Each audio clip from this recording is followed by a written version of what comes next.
What is going on, everybody? World of Whiskey Saint back with another review, guys. And we are going to be getting into a bottle that's eluded me for a few months. Finally was able to get my hands on it.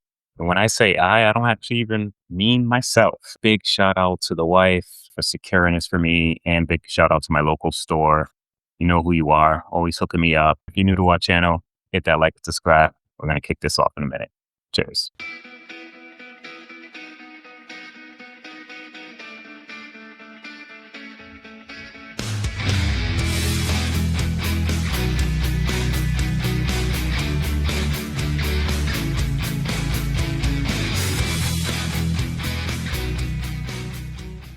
All right, we are back. In a quick backstory to this, guys, local store reaches out to me, asks me to pick a bottle from, a few bottles that were displayed on their shelf. And what I seen laying on there was this beauty, the new Jack Tanyard Hill Rye. I was like, immediately, there's Michter's there's all types of good stuff, old fits. And I'm like, I need that.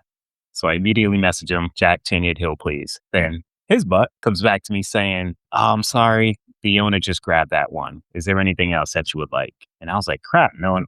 Looking at the shelf, I kind of had most of that stuff. So I was like, just let me know if maybe you can get another one. He's like, will do. And he apologized, but like, no biggie. Like, they take care of me, man. I'm not too worried if I can't get something. I always know, like, it'll get reciprocated on the end with something else in the future, right?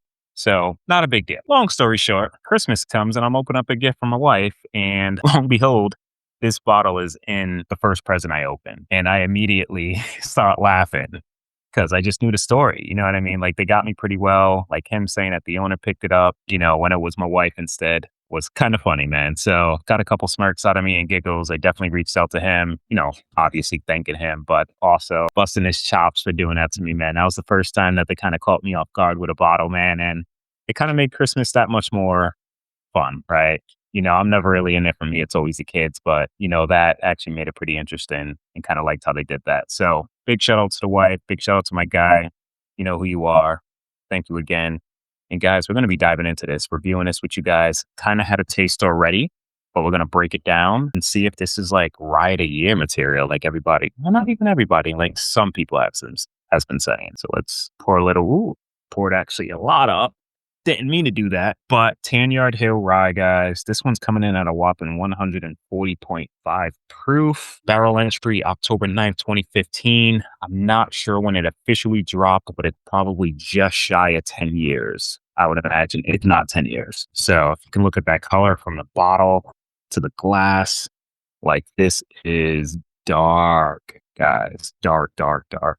Cheers to you all. Going to spin this up. Dive in on the nose, dive in on the palate. Give you my thoughts.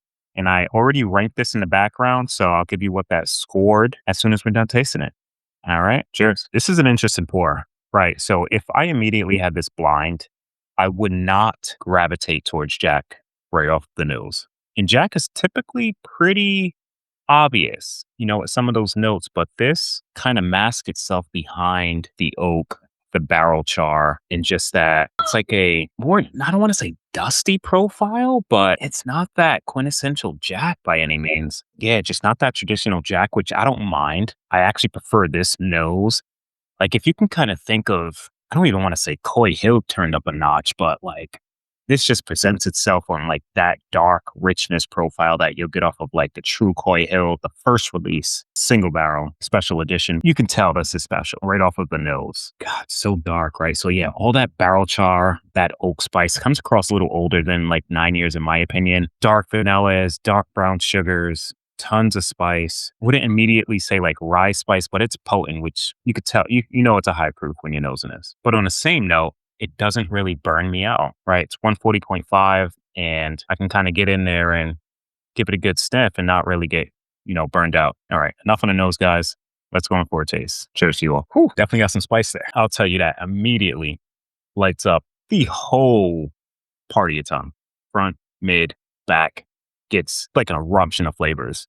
You get all those brown sugars. I even get a little bit of like marshmallow on there, but that dense, rich oak, it's like super, super saturated in flavor. Like it feels like, like the barrel was made out of whiskey in a sense. Like, that kind of doesn't sound right, but just think of like super concentrated oaky whiskey, but not by any means overly oak. Like it's a perfect amount of oak on this, but an immense amount of flavor. Holy moly. And that was just the first sip.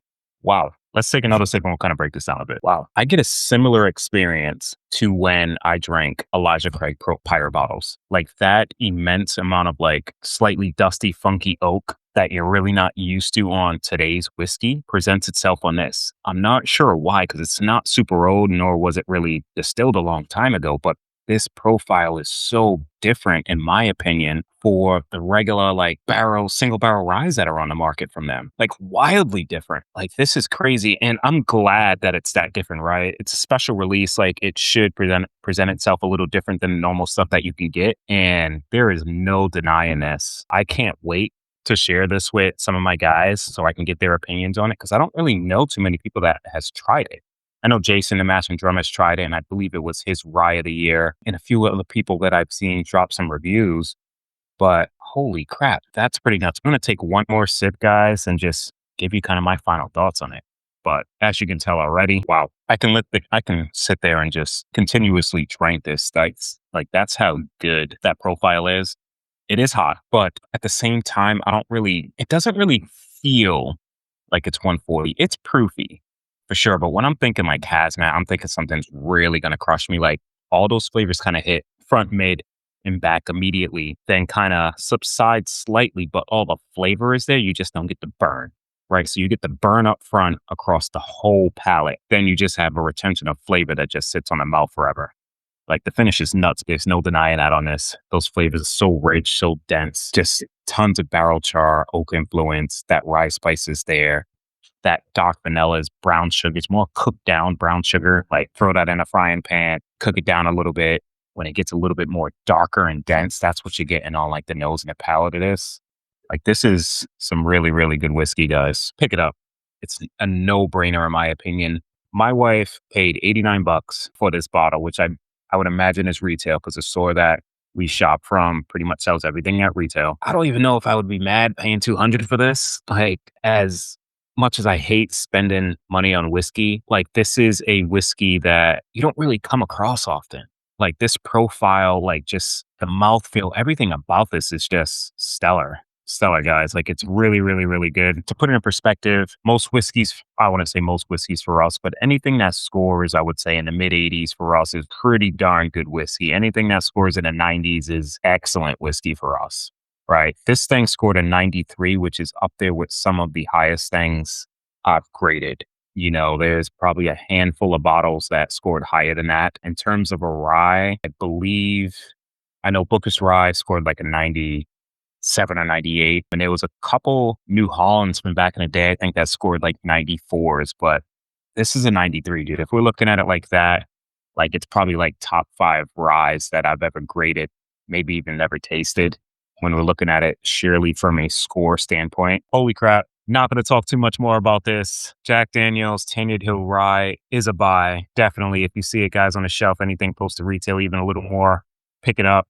Like I said, I can talk for days on this, but not going to keep it too long. Thanks for tuning in, guys. Till the next time. Cheers.